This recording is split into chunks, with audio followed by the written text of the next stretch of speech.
আমি সজ্ঞানে স্বইচ্ছায় আমার কিছু ব্যক্তিগত সমস্যার কারণে আজাইরা পাবলিক টিমের ভিডিওতে থাকবো না। এখন আপনাকে পুলিশ নিয়ে যাবে জিজ্ঞাসাবাদের জন্য। যখন আমি আপনাকে নিয়ে যাবো, যদি এরা সমালোচনা করে, আপনার বাড়িতে যারা আছে তারা চিল্লাবে। হ্যালো হোয়াটসঅ্যাপ ভাই বেরাদার, কি অবস্থা সবার? আশা করি সকলে ভালো আছেন। তো আজকের ইন্ট্রো দেখে বুঝে গেছেন, তো আজকে আমরা জীবন ভাইকে নিয়ে কথা বলবো। তো বেশি কথা না বলে তো চলুন ভিডিও শুরু করা যাক। আসসালামু আলাইকুম।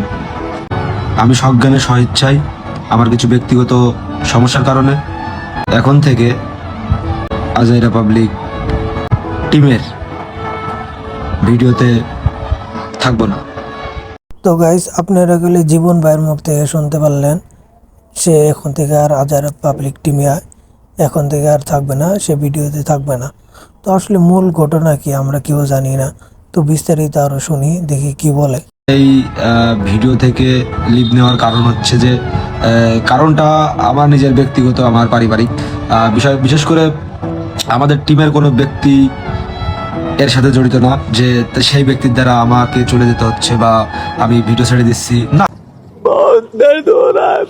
দেখুন, আপনারা গুলো জীবন মাহমুদ ভাইয়ের মুখ থেকে শুনতে পারলেন যে সে নিজের ইচ্ছায় সাইরা দিতেছে, তো তার টিমের সাথে কোনো জড়িত নাই।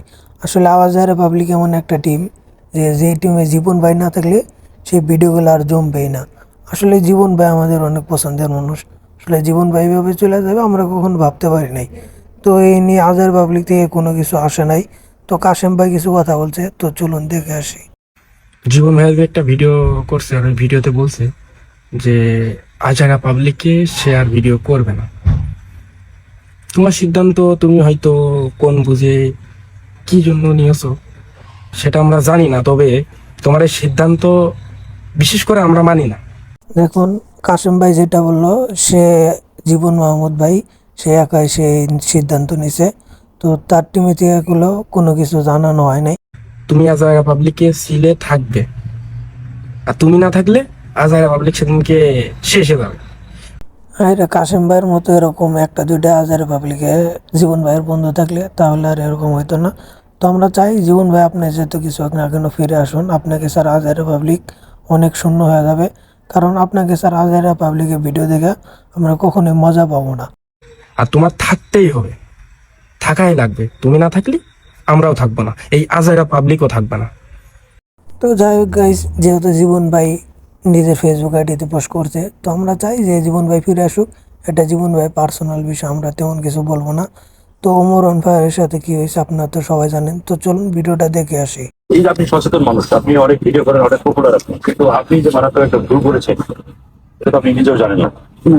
আপনার একটা এনআইডি কার্ড আছে অবশ্যই।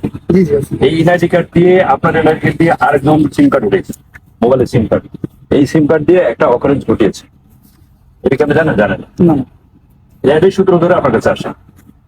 আসলে আমাদের বাংলাদেশে এখন বেশিরভাগ প্রতারণা হইতেছে এইভাবে যে একজনের এনআইডি কার্ড দিয়ে দুই তিনটা সিম তুলে, তো যারা প্রতারণা করে তারা এইসবভাবে সিম দিয়ে প্রতারণা করে। তো আপনারা সবাই নিজ নিজ দায়িত্ব থেকে সতর্ক থাকবেন। তো চলুন দেখি আর পাশে কি বলে শুনে আসি। এখন আপনাকে পুলিশ নিয়ে যাবে, কেমন লাগবে আপনার? এখন আপনাকে পুলিশ নিয়ে যাবে জিজ্ঞাসাবাদের জন্য। যখন আমি আপনাকে নিয়ে যাবো, যদি এরা সমালোচনা করে, আপনার বাড়িতে যারা আছে তারা চিল্লাপাল্লা করবে, কান্নাকাটি করবে, কারণ পুলিশ নিয়ে গেল।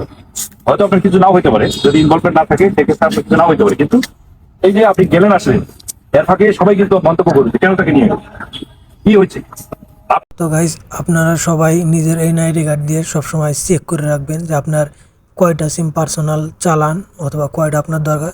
তো আপনার সেই কয়টায় রাখবেন, তো বেশি রাখবেন না, কারণ যদি আপনার সিমটা কোনো সময় হারিয়ে যায় তো আসলে ওই প্রতারকগুলা অনেক কিছু করতে পারে। তো এটাগুলো এই ভিডিওতে বুঝতেই পারলেন। তো সবাই ভালো থাকুন, সুস্থ থাকুন, আর সবাইকে রমজান মোবারক।